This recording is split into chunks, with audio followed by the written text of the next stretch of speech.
So today we'll be looking at the first topic of verification for elections. Just an introduction, my name is Trina. I'm the Southeast Asia Teaching Fellow for NewsLab. Some of you would probably have seen me before. I was a journalist for about 10 years up until last year. I left journalism to join Google as a teaching fellow. So basically, Google News Initiative I would like to think of it as a CSR arm of Google because we actually do a lot of partnerships with newsrooms. And one of the things that NewsLab does is that we offer free training for newsrooms and journalism associations. So if you have any requests for your newsroom training, you can please feel free to email me. It's all for free. I always like free stuff. I think all agents like free stuff. So yeah, so we also have a training site, and I'll just copy that link over in chat for you guys. So that training site, you can just easily access it. Unfortunately, it's not available in Bahasa Melayu, but they do have it in Bahasa Indonesia and English, and also I think probably in simplified Chinese. So you can then try and do the module on your own time. Each module is about 5 to 15 minutes long, so it's not very, it doesn't consume a lot of time. Okay, very quickly, I apologize beforehand, that I'm gonna speed through this. But we'll have a question and answer session at the end. So please feel free to ask questions then. Because we have a lot to cover today. So we'll just generally look at the mis and disinformation landscape. We'll take note of the things that newsrooms and basically journalists, editors should look out for. Then we'll talk about social media. What can we do to search and monitor content on social media, and we'll also talk about social audit. And then lastly, we'll touch on visuals and geolocation, which is a lot to pack in 1 hour. So first off, we'll look at the mis and disinformation landscape. So a lot of people are not clear what is misinformation or disinformation, and we just like to just brand it under this category of fake news, which unfortunately is not the correct term because news is supposed to be factual. So it's a bit odd to say that, news is fake. And I don't like to use it simply because it's a term that was branded by a former US president, and it's not exactly accurate. So the right way to actually talk about it is the mis and disinformation. So what is misinformation? Misinformation means that, it's basically content that are untrue. It can be inaccurate. And basically people who share it, be it on social media or basically private messaging apps, they share it without knowing that this content is not true. So it can be, I think the best example would be our pakcik, makcik, our parents or our grandparents who like to share things on WhatsApp without actually checking if the content is true or not. They will just forward it. So it's misinformation, but it's shared by people who didn't know that it's not true. This information, meanwhile, is basically content that are fabricated and manipulated. It can be audio, visual, even textual. It basically is spread intentionally with the intent to deceive or harm. So the people who are sharing this piece of information knows that it's false, but they purposely share it out. So that's disinformation. Malinformation, meanwhile, is basically information that are personal or a corporate, private information that they purposely then publish it out into the open. So it was done with the intent to, harm either an individual or an organization. So next, we'll look at the 7 types of mis and disinformation. So we'll start from the bottom, the low risk ones, all the way to the higher risk ones. So the low risk ones are usually the ones that we see there's a lot of satire or parody. They have no intention to cause any harm, but sometimes there are certain people out there who take satire parody way too seriously, and they think of it as an actual information. So, and then there's also false connection. We usually see this probably with maybe spam ads, whereby the headline, visual, or caption don't actually support the content itself. We also see happening in Malaysia, sometimes happening in Malaysia with aggregator news sites, whereby they come up with very clickbaity headlines, but the content doesn't actually support the headline itself. Misleading content is when you have a misleading use of information to frame an issue or individual. We usually see this sometimes with photos and text don't really match. It's not exactly entirely accurate. It's not that both things are false. It's just that it's probably true, but the framing of the words is very, very misleading. So false context is when we have a genuine content that's shared with a false contextual information. So it can be a photo or a video that's true, but they probably maybe like false contextual information can be like a wrong location. So this, they claim it to be happening in location A, but actually it happened in a different location. Imposter content is when genuine sources are impersonated. We see this sometimes happening, especially in Philippines, whereby you have genuine news sites that are impersonated by playing with the layout to look at like an actual news website, but the URL is basically tweaked and it looks a bit different. So we also see manipulated content when genuine information or imagery is manipulated to deceive. So it's entirely fake. It can be audio, it can be a visual, it can even sometimes be a text-based information that's shared on the internet. Fabricated content is obviously 100% false, designed to deceive and do harm. So one of the common mistakes that are made by newsrooms is that when you are so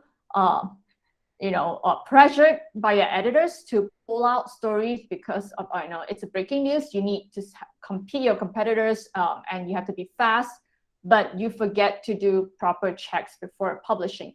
And this is an example of, just because you're a huge organization doesn't mean that you don't fall trap to this. This is an example from CNN. And are you learning any more about how investigators are now piecing information together? Do you know anything about the attacker? We don't. It was reported to me that he's actually not from this community. Apparently, his name was released as Sam Hyde. That was the name I was given. We don't know any more. So Sam Hyde is apparently reported to be the perpetrator of one of the shooting that happened in the US a few years ago. Now, if you Google up Sam Hyde, he's actually a comedian, and his name appears every single time there is a shooting incident or a terrorist attack. I think the latest one that happened when his name cropped up was when the incident in Lebanon 2 years ago, or is it last year, occurred. So this is a very good reminder to ourselves that before we start reporting things, we should at least first check who is this person, and if there is any validity in naming this person as the perpetrator behind an incident. Another example here is this happened recently, also by CNN, when you want to fill up airtime, or you want to fill the pages on your newspaper or website, and you need to come up with stories, and you failed to do your due diligence again. So this is a story that was done by CNN recently this month, when they actually highlighted the plight of a single mother with 3 children who desperately needed help with her GoFundMe campaign, otherwise she would be evicted. Now, it turns out that she was not the biological mother of the 3 children that appeared in the news clip. And in fact, when this story came out, she received almost $100,000 in donation. But then a woman actually came up with birth certificate to show that she was the actual mother of the 3 kids that appeared in the news clip, and not the woman that came forward in the video. So another story here is when you run pickups without doing proper checks. So we love to do pickups when we don't have a reporter on site. We know that this story, it's an exclusive that this newspaper has, so we should also run it, right? So we just do a pickup. Now, just be mindful that even legitimate news sites can make mistakes. So before you run a pickup, that's something that you should bear in mind. So this was a story, basically the New York Times, it was a rolling breaking news story of one of the shooting incidents, and they ran this story reporting that the shooter, Dylan Roof, basically this cartoon called My Little Pony. And they got this information from a person who actually faked his identity and told the new reporter from the New York Times, saying that I'm friends with Dylan Roof, I know him, this is what he's like. And the reporter, without checking whether it's validated or not, they verified or not, they just ran the story, and eventually that story was picked up and republished by several other local news sites in the US. So I just also wanted to highlight that mis and disinformation can be harmful, And this was an example from Indonesia's 2019 general election, how when they run up to the election, there was a lot of misinformation floating around, especially on social media and private messaging sites. And so that eventually, after that, led to a street violence. So I just highlighted here how they were motivated by misleading or false information, and they were mobilized by a cascade of fake news that culminated in a belief that their community was under attack. And the unrest relied on social media platforms, notably encrypted chat applications such as WhatsApp and Telegram. And this is something that we have to be very, very cautious of in Malaysia, because I think you can see that generally there is a similar pattern whereby, you know, there is misinformation that usually would target a certain community, and you would think that a certain community is under attack, and therefore people go out into the streets. But before that actually happened, there are always warning signs. And this story came out a few months before the election itself in Indonesia. And they actually already highlighted there was a rise in problematic items within the social media. And they said that, you know, if the election process is disputed, then whoever is the winner, people may tend not to trust the results, and it could be chaos. So I think this is something that we have to be very mindful of as journalists. You know, when in the run-up to elections, we have to be very cautious about content that's flowing on social media, and be responsible about the type of reporting that we do as well. So what can we as media practitioners do? Obviously, we need to practice responsible reporting, right? And when coming across a piece of content or claim, I think it's a good practice, whether or not you're a few journalists, it's always good to ask ourselves, is this an original piece of content?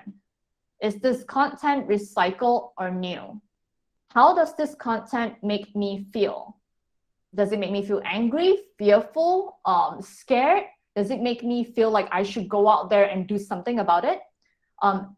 Is this content fact checkable? Should I fact check it?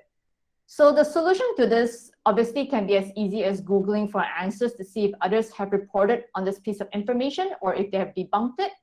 And then we can make our editorial assessment if the reported debunk is trustworthy and if the organization has done its due diligence on their methodology and reporting.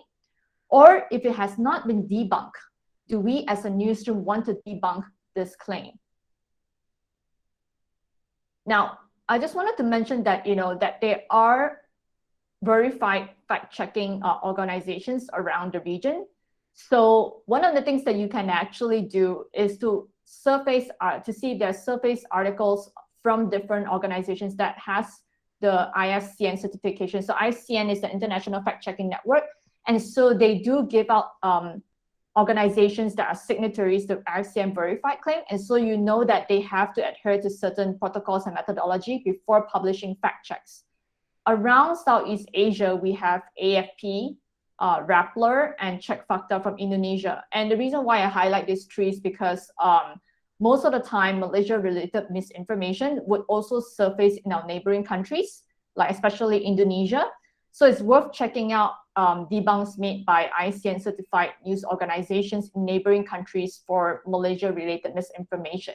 And AFP also does have a team, like basically they have a fact checker in Malaysia who does this full time as well.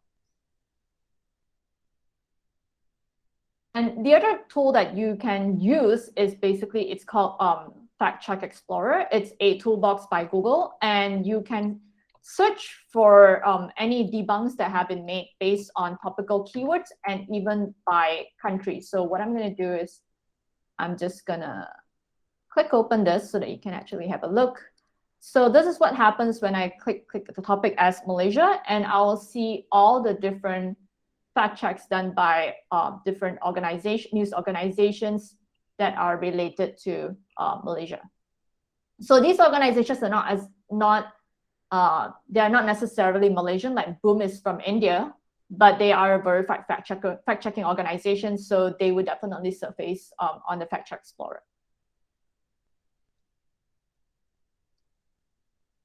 So one of the things that you can actually look out for when you're doing your reporting is that in the run-up to elections, we usually see, the run-up to elections, which we may or may not have a state election or even a general election. I don't know when, maybe sometime soon.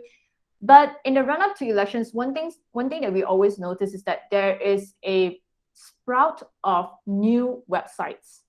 Suddenly you will see, I think if you notice the last GE, in the few months before the run-up of last GE, you will see new websites coming up, and you can probably tell that they are either left or right-leaning, probably leaning and biased to a certain political parties.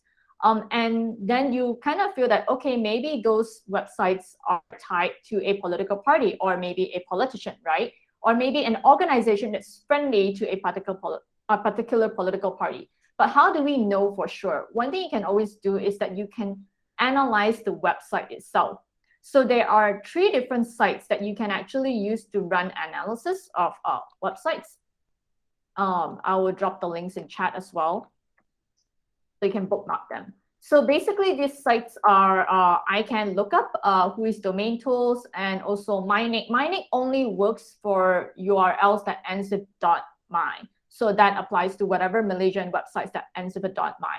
And what you can basically get is a domain registry information. So you can probably get the name or a company that owns the domain site, and maybe even an address, a physical address, a phone number, and email address that you can use to contact them. So that would be a good idea to just check out. And you can also see how long the website has been established. So usually in the run-up to elections, when people are busy doing all this propaganda campaigning, they would establish new websites. So it would look rather dubious if the website is relatively new and they all publish a certain type of content. So that's a good indicator if you can actually run a website analysis. But if the organization or the person behind the website is not stingy, they can actually still hide this information. So it's not a foolproof method. If I'm willing to pay GoDaddy money, I can actually hide all of this information. But if that person is cheap, then you're in luck. Then you can actually find background information on the domain owner. Another thing that you should also take note is that we can also archive websites. So, or if you want to look for a certain website, how does it look like before they have a massive revamp or basically any changes to the website, you could go to Wayback Machine. I will also drop the link in chat. So basically what Wayback Machine does is this archiving all the different websites. They will at their own, basically it's their own machine learning AI system, right? So on their own, they will trawl the internet and try to screenshot every single internet page there is. But because there are billions of web pages on the internet, so it would take a long while for them to capture the website that you want. You can also do this on your own. How it's done is basically, I'm just going to do a quick demo.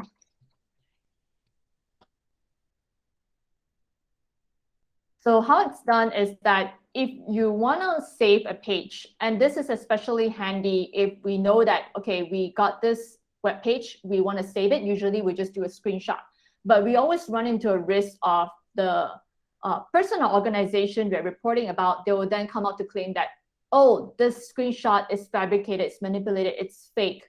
So then, one way to safeguard ourselves is to then bookmark it on the internet, which is then for everyone to see. So they can't say that it's fake. So if you click on a web icon, you can actually just drop the URL here. I'm just going to drop Jolo's website and I'm just going to hit save. And it'll take about between 30 seconds to 1 minute for it to save. And then once it's saved, it'll tell you the date and time that this particular website page has been saved. There you go. And so if I go back to the main page, I could just it says here, hit URL or keywords. And I'm just going to hit enter, and I'll be able to see the historical pages for this particular website. And you can see all of this. So you can just go back to, say, 2016. And you can see these are the different pages that has been bookmarked, different dates that the page has been bookmarked. So if you want, you can actually just take a look at a snapshot on that particular date, and you can see how the website used to look like. It takes a while for it to load, especially when traffic is heavy. So just have to be very patient.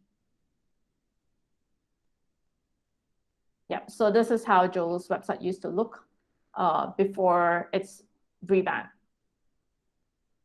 Okay, I'll just go back to the slide and I'll move on. So another tool that we thought that was be very, very helpful, especially in a run-up to election campaigning, is there is this rule that Facebook has to publish an ad report. And basically what it does is that it would show you who paid for ads, which I think is very, very handy in the run-up to elections.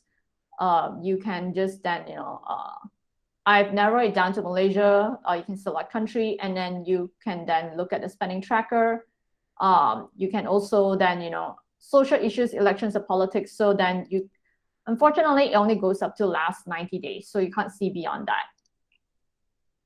So that would be quite helpful for you if you're just looking to analyze to see which particular political party or proxy or politician has been doing a lot of payment on Facebook, Oh, there, interestingly. There you go. So you really have one example here. So another thing that you would probably need to know and use when you want to search for content, especially when you're trying to search for content on social media, is how do you use Google search operators to maximize your search results. Now, you can always, there are a few key search operators, which I think is very, very helpful, and I highly recommend using, because when I was a journalist, I do this all the time. It was a tremendous help to me. Is to use the quotation mark. So if you have a keyword, for example, you have the word that you want, which is lawan, and then maybe you have the word kerajaan gagal, and then I use site / no spacing, facebook.com. And basically what this means is that I only want results from facebook.com. Okay, so which is why I use the site operator, site / no spacing, facebook.com. Same way, if you want to use site / instagram.com, applies the same way. And when I put the quotation mark, what it means is that I only want these words to appear. So these words must appear. So meaning I want these words to appear. So I want the word lawan, kerajaan gagal together to appear in my search results. Now, what we usually do is that we just like to put like this, right? So what this basically is telling Google is that I ideally would want the words lawan, kerajaan gagal to surface, but if they don't come up, that's also okay. So what you see right now, what I did earlier was I had 61,000 search results. Now, if I were to just do lawan, kerajaan gagal, Facebook, you can see my results are much more, 706,000 results. So it's not helping me to narrow down things. Now, when I want to search for content on the internet, it's always good to narrow it down as specifically as possible, which is why I will prefer using the quotation mark. And when I have more than 2 words or 2 or more words together, what it means is that I want the words kerajaan gagal to be next to each other. So kerajaan gagal in quotation mark. If I do not do this, what is basically telling the internet is Google is that I want the words kerajaan and gagal to appear, but not next to each other. So it can be kerajaan yang something something, and then gagal melaksanakan something something. So it can be separated. But when I put a quotation mark, it means that I want them next to each other. So these are the things that we want you to take note of. And then the next thing is to talk about time range. So this helps you when you want to search and narrow down your content. So still right now we have 61,000 results. It's a lot. So maybe what I want to do is I'm going to click on anytime. I'm going to do custom range. You can do past hour, past 24 hours if it's something that is breaking news. Otherwise, I can do custom range, and I can custom range by a certain particular date. Maybe I would start off with, like, say, 1st of July until the 7th of July only. And I hit go. And then I will only get results published on Facebook. Have the words lawan and kerajaan gagal, and are published between the 1st of July to 7th of July, 2021. Now, this only applies if the Facebook account is public or the Facebook group is public. If it's a private Facebook group or private Facebook account, then this would not appear on Google search.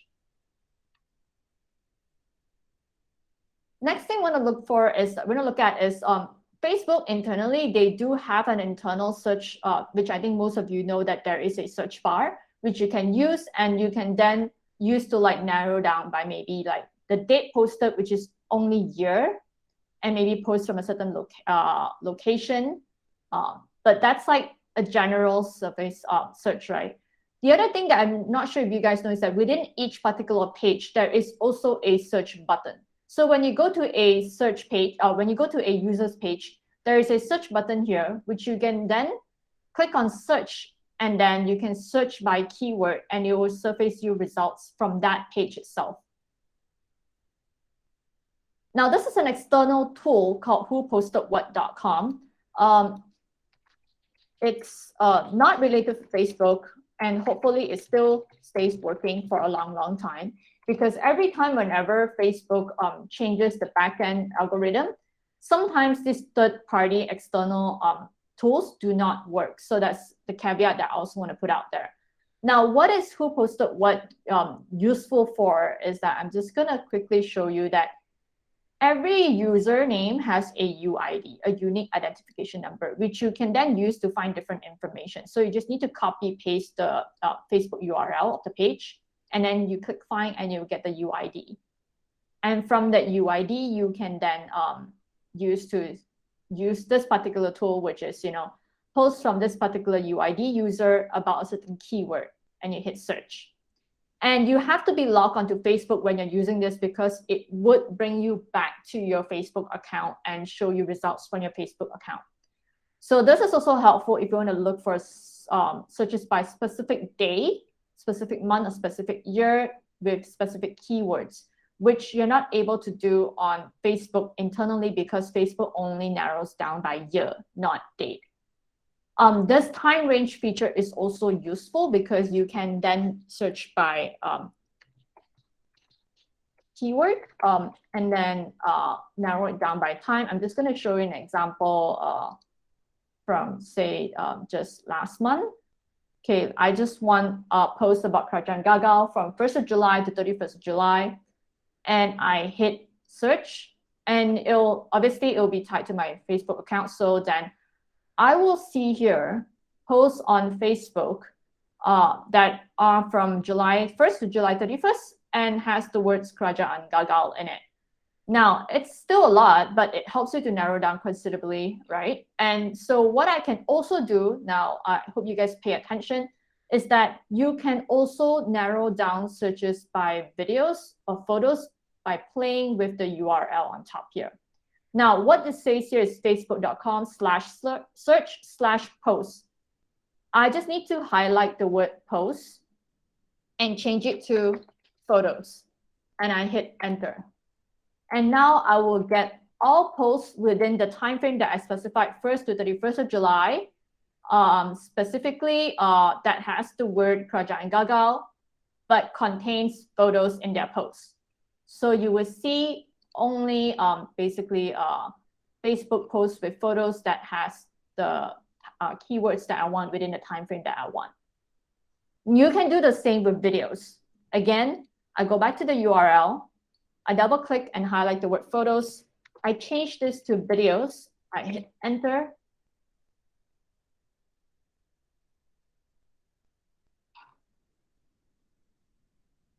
Okay, hang on. This is funny. Supposed to get a video search here. Maybe there are no videos. I'll show you another example which I remember has videos. So sometimes if there are no videos, then I can't do anything about it. So Myanmar protests, this was back in earlier in March. Okay, search. And I would change this to videos, hit enter.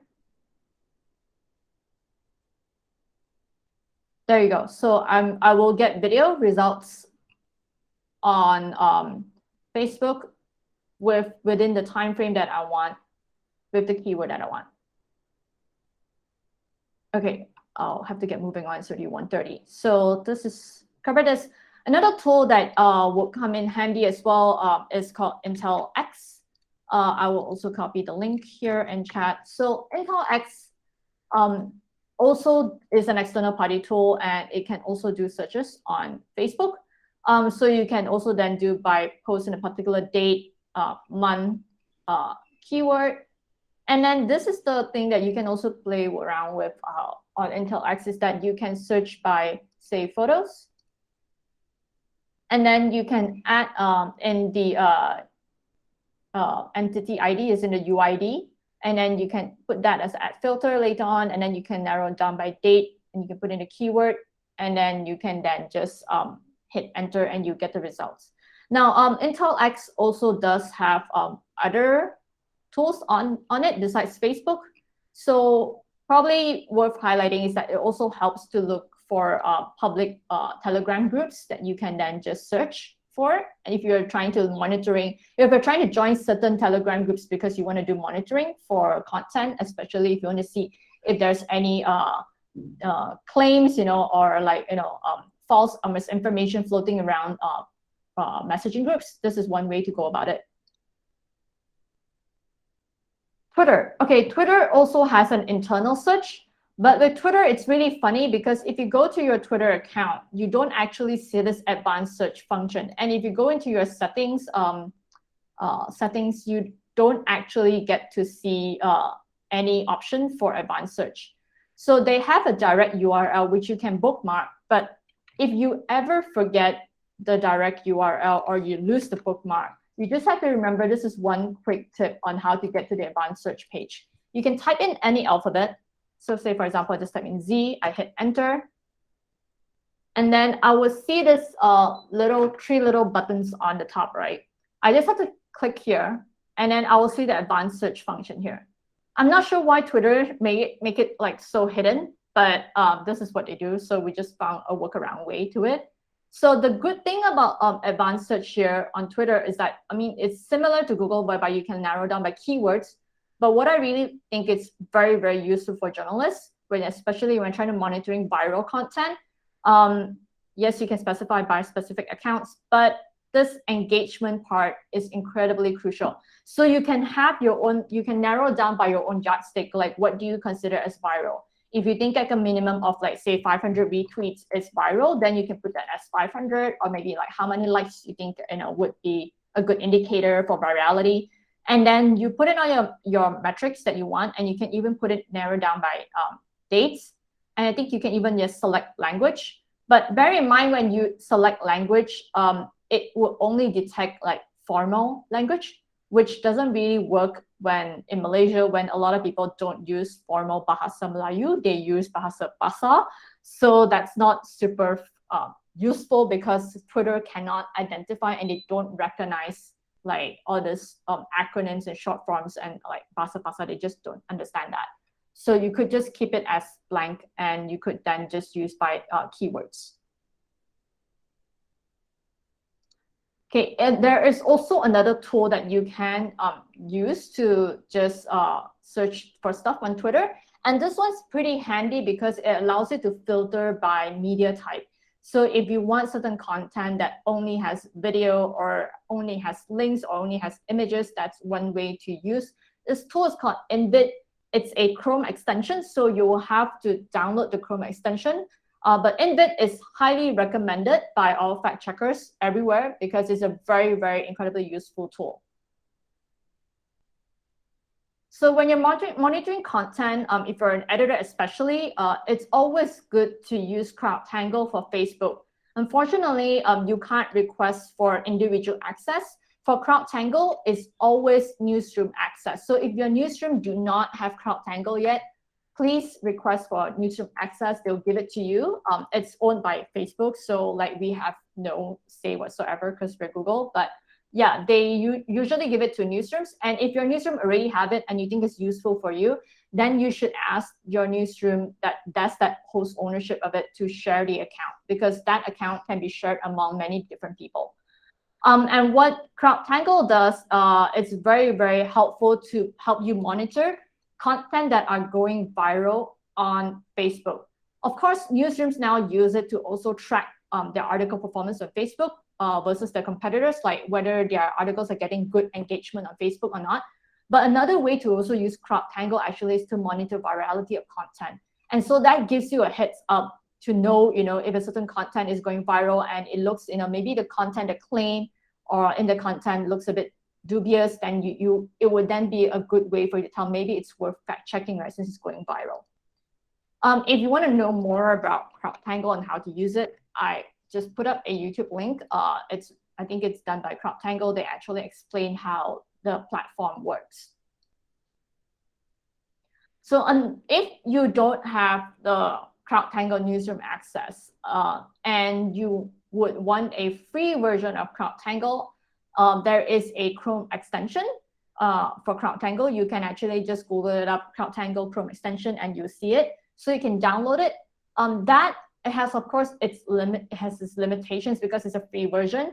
What it does is that if you go to a particular website and you open that extension, it will tell you basically what is the engagement that particular web link has on Facebook. Another one that I'm sure if all of you are social media freaks, then you would probably know TweetDeck and you would be using TweetDeck. TweetDeck is extremely useful for you to just have a very good overview of what's going on, of what's trending. And if you want to have a monitoring of like certain Twitter users that you have on your list. Now, next thing we'll look at is timestamps. So whenever we're looking at content, we're trying to verify the content. One of the things that we always ask ourselves is, when was this uploaded, right? If it's on social media, when was this uploaded? So it's a good thing to note that different platforms, we wish that they're unified, but they're not. So different platforms have different time zones that they use. Now, so for Twitter and Facebook, it's the same, whereby they would be determined by the time zone your device is set to. So if your device is set to Malaysian time right now, you see everything that your friends post on Facebook, including your friends in the UK or the US or Australia, it will show you your time zone. So just bear in mind. So it's very good to be accurate, because sometimes if you're publishing something, we need to convert to local time. If the content was published in Indonesia or Thailand, then we had to bear in mind, say that it was published in that particular country in their local time. So YouTube, it always follows the US time no matter what. So do not be fooled if you see something that, it looks like, it was not uploaded today, it was uploaded the day before or something like that, because you have to bear in mind that it follows US time, West Coast time, which is like, I think more than 12 hours behind us. So, and Instagram, it's available in Pacific Standard Time and UTC. So then you also need to convert to your local time. TikTok is a bit odd. They use this thing called Unix time code, which I've never heard of until I discovered TikTok. So it's a long string of numbers, and you just need to copy that numbers and then convert it using an online time converter. There are a lot of free websites that does that. So we'll just have a quick look at Twitter. How do we get the exact time, right? So sometimes when we look at feed view, they'll show you, especially if it's an old post, they'll show you maybe just the date. How do we know the exact date and time? Then we'll just need to hover over it, and we call this a tooltip, where it will just come up and pop up and show it's 1:05 p.m. on May 13, 2018. Of course, if you click into the tweet and you open the direct tweet URL, you will see this at the bottom.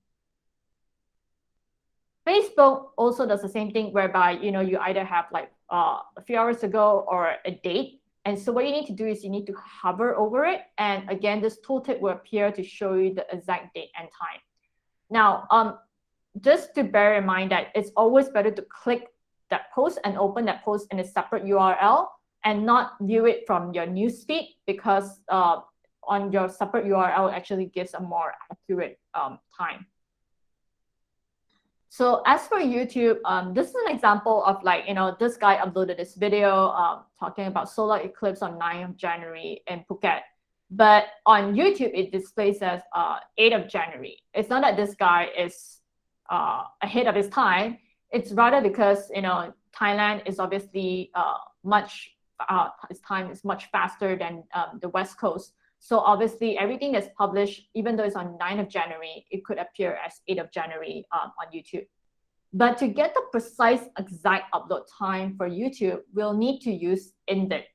Again, which is why I said this tool is very important. So once you have Indeed, when you select on analysis, and you can copy and paste the URL of the video, and you just hit submit, and it will tell you the exact upload time in UTC. So UTC, then you just need to convert it to our local time, which is plus 8 hours. Another thing is Instagram. So Instagram for timestamps, when you open a post, you will see a date or a time at the bottom here. Now, what you got to do is then you got to then right-click on that particular date or time, and then select Inspect. And then you see this whole string of codes, but directly it will come up in blue bar. It will highlight to you what the time is. And so you just need to copy this time and convert it into your local time. Quick count is a bit more complicated, as I mentioned, because they use a string of codes called Unix timecode. So when you go into a TikTok video, you need to open that video URL. So you can only, for Instagram and also TikTok, all of this, you have to do it on your web browser. It's not doable from your mobile device. So when you're on your web browser, you have to open the direct URL of this video, not on feed view. So then you would see like the video that will appear like this on your web browser. So then what you got to do is you got to right click, hit view page source. And then you will see this whole string of a lot of codes. So what I usually would do is I would Command F if you're on Mac, Control F if you're using Windows, and search for the word create time. And there will be 2 instances of create time. So you just have to search for the first instance of create time, because the second instance is actually the account creation time.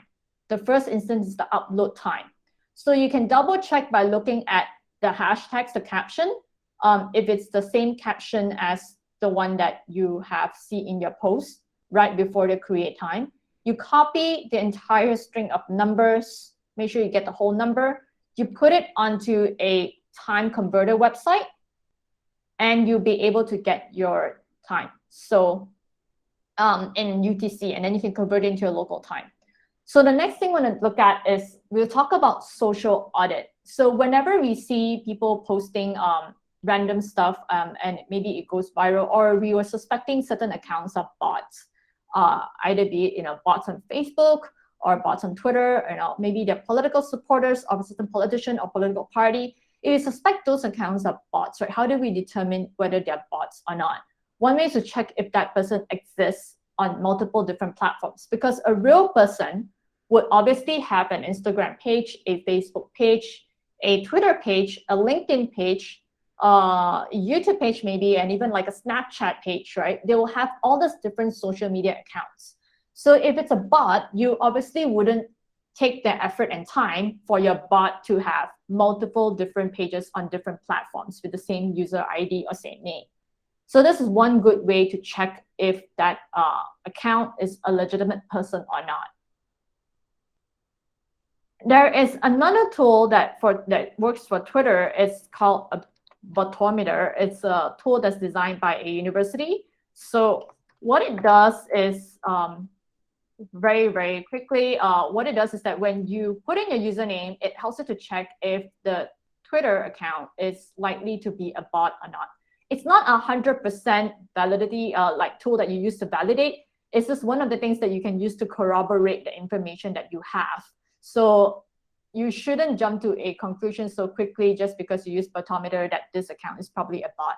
We'll have to corroborate to see if the user has other social media accounts elsewhere besides Twitter, and then try to match up all that information before making our deductions. So one example, I'll just quickly just show you guys how it looks like. Let me just open back Botometer. Okay, so I'll just, once you hit the landing page, then you can just put in any, I just put my one as an example, and then I hit check user. And it'll tell me, well, the rating's on 0.1 out of 5. So basically a higher score means it's more bot-like. If I can try to use some other accounts, if you guys have any ideas, then I could probably try to use some of those accounts. Wait, hang on, let me see. If not, then I would like try to, okay, there's this other tool. Do you guys have any other suggestions? Like what account do you suspect to be a bot? If you have a username, I can just key it in, or if not, you can try it yourself. Okay, no one say anything. I'm just gonna move on to kill the awkward silence. So there is another tool called Truthness. Truthness, it also does a similar thing whereby it tries to assess the Twitter account. This has a bit more information. Like I put in the Twitter ID, and then it can tell me when this account was created, when this account had its first post, and who this account mentioned, and also like you can also see like you can export the entire analysis into a PDF. So I'll just open very quickly here. This is the example that I put. So you can see here that it says that activity is normal, influence is high. So they think that it's unlikely not to be a bot. Because it has like popular posts, it gets a lot of mention, it gets a lot of retweets. Well, this says false time zone. So, but it doesn't mean that this account is fake. It's just that this particular user tends to also tweet a lot during the middle of the night. So, which is why it says false time zone. But, anyways, then I just want to see that you can actually just look at like peak hours of posting. And then you can also see frequency, and you can also see like I think their networks and followers, and then influence, average likes, retweets. So all of this could be useful for you if you're trying to analyze a Twitter account, but also if a Twitter account is a bot, it will probably hardly have that many posts, and it will actually show you. This is an example of someone I found who replied to a certain politician, and it's very, very odd because they just joined, and so therefore it says here, you see that it has an indicator saying that it's a troll, it's a newbie because it's a newly created account, activity low, influence is low, only one tweet, and they just created the account and it only has one tweet. So that's a bit like strange. So yeah, there you go. So that's also one way for you to check a social media account on Twitter. So the other thing that you can do with Truthness is that you can also reverse image search the photos that they uploaded, the profile photo and the background photo. And this can be handy if you suspect that particular bot account that has a photo is basically using someone else's image, not their own face. Then you could just run a reverse image search directly to see if that user image surfaced elsewhere on the internet. Yes, and I also mentioned this already. So, okay, I'll just move on to visuals and geolocation because we're running out of time. So the other thing that we want to touch on lastly is on reverse image search and also geolocation. So Google on their on images.google.com, you can actually get this function called reverse image search. I'll just drop the link quickly in chat. So under in this link, basically what you can do is you click on the camera icon, you can upload your own image, or you can copy paste the URL of the image that you want to check, and then just hit enter and it will show you the results. Now, there is also this tool right now, direct feature, whereby you can just right click now on any image and you will see this line that says search Google for image. So that's very, very helpful. And of course, when you upload an image and then you search for it, well, Google will automatically detect and be able to identify more or less what the image is about. So when I uploaded this image, they knew that based on the amount of yellow there are on the street, it's a birthday protest. Now, what I can do next is then I can then narrow down by time frame, just so that I could see if this particular image surfaces during a specific time. So because there are so many birthday protests, I wanted to check if this birthday protest would surface between that particular time frame. If reverse image search on Google does not give you the result that you want, which can happen. Sometimes with natural disasters or protest pictures, it can look very similar to every other protest there is out there. So they might not give you the result that you want. And you can alternatively use different search engines. So Bing is another search engine that you can use. I know not many people use Microsoft Bing, but they do have a reverse image search function. So under images.bing, same thing, you could just hit the camera icon, either upload your image or copy paste the URL. This other tool that is interesting with Bing is that you can select crop. So you can crop an image within the image.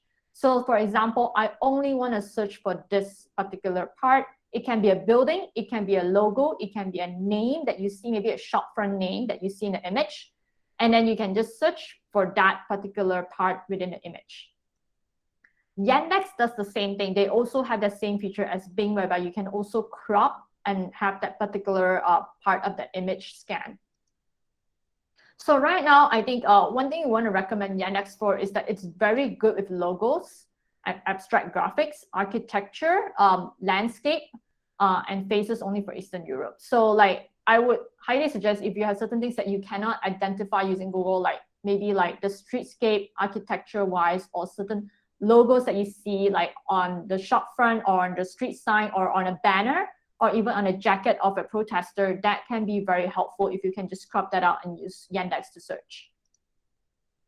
So TinEye is a website, so it also does reverse image search. And the useful thing about TinEye is that you can sort by oldest and sort by largest. So it's useful in that sense that because usually we want to track, when's the first time this image ever surfaced on the internet, or when, usually much more likely that a larger image is probably going to be an original image, simply because every time a picture is being recycled and used for a different event, it would get cropped and the image size would get smaller. So rife is a Chrome extension. You can also download it and use it as a Chrome extension. What it does is that it links to all the different search engines. So right now, I think it has Google, TinEye, Yandex, and also Bing. Yeah, you can see Google, Yandex, TinEye, and Bing right now for rife. And then one demo that I would just very quickly do this. I tried to try to find the earliest image of this visual that surfaced on the internet, simply because this article says it's 2019, but flood images get recycled time and again. So how do I know if this was a flood from 2019? So when I try to search Google, I get just very generic flooding images, and so it doesn't tell me anything. So what I did was I tried using rife, and I went through all the different sites, and I found that on Bing, when I try to hit on pages of this image and I sort by oldest, I managed to find the original image that was taken by Bernama back in 2014. So reverse video search is another thing that we always say that, oh, we have this video. How do we know that this is not an old video? It's a recycled video, right? You can actually, or it's a manipulated video. So one thing you can do is that you can use Inbit again to do a reverse video search. So because there is no particular tool that does a whole entire scan of the video, what Inbit does is that it selects keyframes from the video itself. So when you can copy paste the URL of the video, or you can upload the video if it's your own a local file, like maybe that you receive from your social media apps. And then what you got to do is you would then hit and submit, and you will get keyframes from the video that Inbit identified. And what you have to do then is you have to reverse image search the different keyframes to see if it has surfaced elsewhere on the internet. So you can, what I did was I tried out with this, and I managed to find that this video has appeared before ever since like 2014 or 2015, and then I think I even found a 2017 video. What they did was they always manipulated the in-picture image here, and they changed the video inside here to manipulate the content. So another tool is called is for photos. It's called photo forensics. I'll copy the link as well in chat. So what photo forensics does is that it will detect if there's been any manipulation done on the image. So I'll just very quickly just show you. I have this picture, and it obviously is Photoshop. So what I'm going to do is I can either upload my file or I can copy a link. So I'm just going to hit upload URL. You just let it load. And once it's done, it would show you the results, which it will take. There we go. Okay. So they will show you the original image on top, and then they will show you what they think is manipulated on the bottom. And you can see here, because the words are added on later, so obviously the top and the bottom, you see that, that there are some sort of like blue lines here. And then there is also this yellowish goldish line here, which indicates that this was also Photoshopped in. This image of is an image of former India President Nehru. So what they did was they manipulated the image and Photoshopped him into this photo. So when we want to do geolocation, we have an image visual of a place and we have a claim, but we need to confirm where exactly this is, right? So sometimes when we do reverse image search, it can help us to do the trick. I upload an image and it would tell me the location. And in this case, Yandex was more accurate than Google, because Google just told me that's in Myanmar, but where in Myanmar, I don't know. But Yandex actually told me the exact location, which is Sule Pagoda in Myanmar. But sometimes, what if, in instances whereby we have a piece of visual, it can be video or photo, but there are no identifiable buildings or monuments or statues that we can, there are no identifying structures that we can put onto reverse image search. Then we have to just be very, very observant. So in this case, right, we need to look out at street layouts. Is there maybe a T-junction or a five-corner junction, we need to look out for, is there any statues or monuments in the background, any form of architectural details that we can spot, any street sign or shop front that we can look for, license plates, that would tell us which particular state this is. And of course, then, we'll try to use all of those clues and put them together and try to identify a place. Especially if it's a video, you need to keep watching the video time and time again. And one thing that you find is very useful is that when you watch a video, you can use the comma and full stop key to go advance and back or reverse frame by frame. So it's a very painful ordeal if your video is very long, but it's also very important and crucial if you're a fact checker and you're trying to check for the exact clue that you can just snapshot, to use for your geolocation, especially if the video is moving very fast and is panning very fast. Just catching that moment where it catches a street sign or shop front can be incredibly crucial to identify a place. Now, of course, with every video that we watch, we also have to be very mindful to pick out accents, dialects, and place names. And I can't highlight this enough because very oftentimes we see a lot of videos that maybe happen in Indonesia are marked as happening in Malaysia. And likewise, Indonesian fact checkers encounter this problem whereby things that happen in Malaysia, they claim it to happen in Indonesia. So it's important to pick out different accents, place name, and dialects as well. So one other tool that we can look out for to catch a view, a live view, or not exactly a live view, but basically a street view of the location that they claim to be, is that we can use Google Street View. So we can actually, if we don't have reporters on the ground, one way we can do that is we can use Street View to help do our work.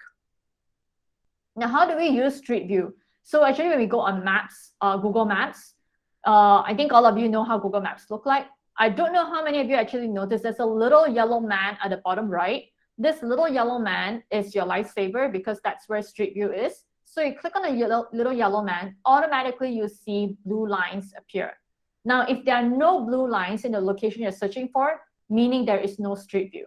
So if there's blue lines, meaning there is street view. So the blue lines will indicate that a Google car actually went and took a snapshot. They have a huge camera on the roof. They took a snapshot of all the different 360 view around the street in that particular area. Now, if you see a round dot, a round blue dot, that means a user has taken a photo and submitted. It can be anyone. As long as there's a Gmail or Google Link account, I can take a photo. Okay, just say, for example, I went to the waterfront near Miri. I really like the view. I took a 360 photo, which I can use using my Google Street View app. I don't even need a 360 camera. So I can just take a 360 photo. I can upload it onto Google Maps. And that would be, you will see there, it says user contributed, and you put my name there, Trina Leong, contributed on what date. Now, Street View is useful because it gives you a great overview of what the area looks like if you don't have a reporter on the ground.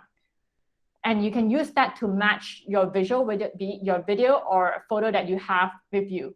So in Street View, there is also this tool called historical function. So now historical Street View, when you see this, it has a little clock on the left. If there is no clock, meaning there is no historical Street View, that's the only view that you have. But when you see this little clock, you click on it, you can actually see the different dates that a Street View image was captured. And this would be good to help you, maybe you have a visual, but when you check on Street View, you realize that, a store maybe has changed, it has changed, it's no longer the store, it has, closed down, changed owner, or maybe a building has been demolished since a particular year. So we know that the visual we're seeing happened before that time frame. So alternatives to Google Street View is that you can use Bing, but for Bing, you can't use it on Chrome. I think it only works on Explorer. There's also Baidu if you're looking for imagery, especially from mainland China, Yandex, and Naver if you're covering stuff that are in Korea. So all these are different mapping tools out there. And another one that you would also see probably in Malaysia is Mapillary.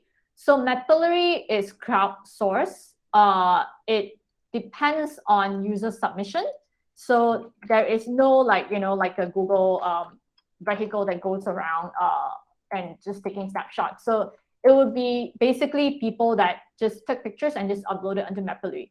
Now it's useful for places that a Google car can't go. So say, for example, maybe there are certain alleyways that a car cannot go into, but who knows, maybe somebody took a photo of that street view in the alleyway and they upload it onto Mapillary.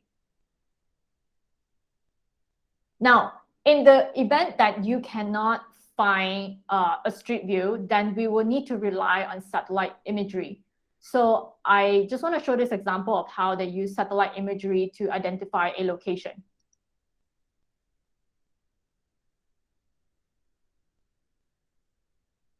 So you can see this is in the Middle East. It just has a village and it's a bombing, and then there is just the mountainous range.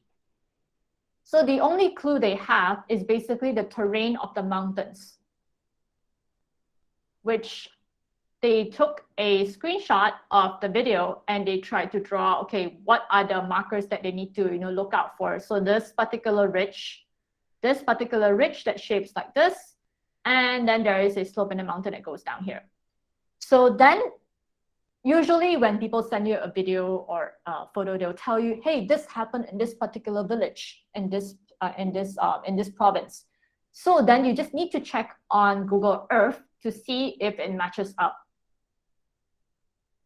So using Google Earth Pro, which is an offline tool, they managed to go back to the exact same location just to check if the video that they receive is true or not. And it matches that there is a village down here, and the mountainous range at the markers that they put up, it matches exactly. And so they know that this happened in the exact same location. So besides Google Earth Pro, basically in Google, there are 3 different ways that you can view satellite imagery. You can go under maps, maps.google.com, and you on the bottom left, you just click on it and you select, because automatically they give you a map view. You just need to select satellite view and you can get a satellite view. Or you can download the offline version of Google Earth Pro, so you can use it even without internet.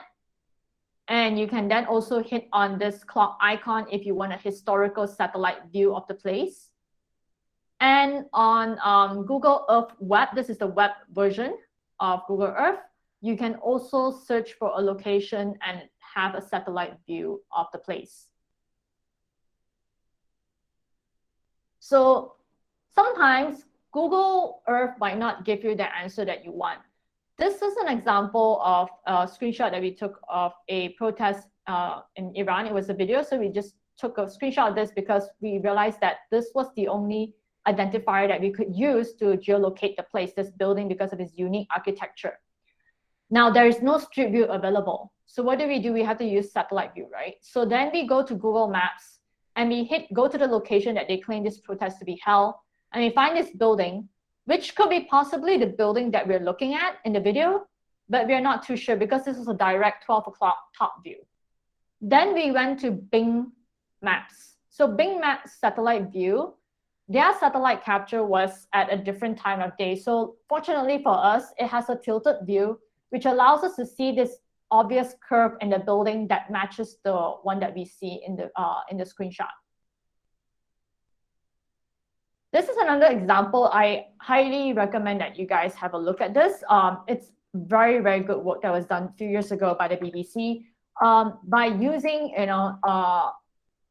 stuff that they're basically points that they managed to spot within the video, they managed to geolocate it to the exact place. So of course, when they got this video, it was a tip-off. Someone told them this happened in this town within this area in Cameroon. Now, then they would have to then verify whether that claim is true or not. So then they actually use, by looking at the background mountain ridge, they use that to match that with Google Earth. And then they also use the different points that they managed to spot within the video, be it the location of the tree in contrast to the distance to the building. And they use that to mark and match it on satellite view as well. I think satellite view can be very useful in Malaysia because when we need to verify locations in remote areas, especially in rural states, this would come in very handy. We need to ask ourselves, how can we identify if a certain incident really truly happened in a particular village as a photo or video claims? One way is to actually use satellite imagery. We can always, of course, rely on eyewitness accounts, but we should also attempt to fact check the location on our own. Okay, I'm going to finish. Lastly, there is also this tool called SunCal. SunCal allows to help you to tell the time of day, which if you need to not only geolocate the place, but also be able to tell what time this particular image or video was taken, then you would probably need to use SunCal. I'll not go into details of how to use SunCal, but I have dropped the link so you can actually watch that. These are the tools that we highly recommend Bellingcat, simply because Bellingcat is basically the master and the OG of fact checking. And so I'll drop the links here. So Bellingcat has this page whereby they highlight all the different tools that they use for fact checking. So it's good to bookmark the page and save it. And they update it regularly because a lot of these third-party tools, especially tools that involve social media platforms, when they're third-party tools, they may not work all the time. Every time Facebook or Instagram or TikTok change their algorithm on the back end, sometimes these third-party tools no longer work. So it's good to keep updated on Bellingcat to see the tool still is workable or not. The other tip sheet that is useful is by First Draft. It's also an organization that focuses on fact checking. So First Draft has this link that I would also then drop this toolkit.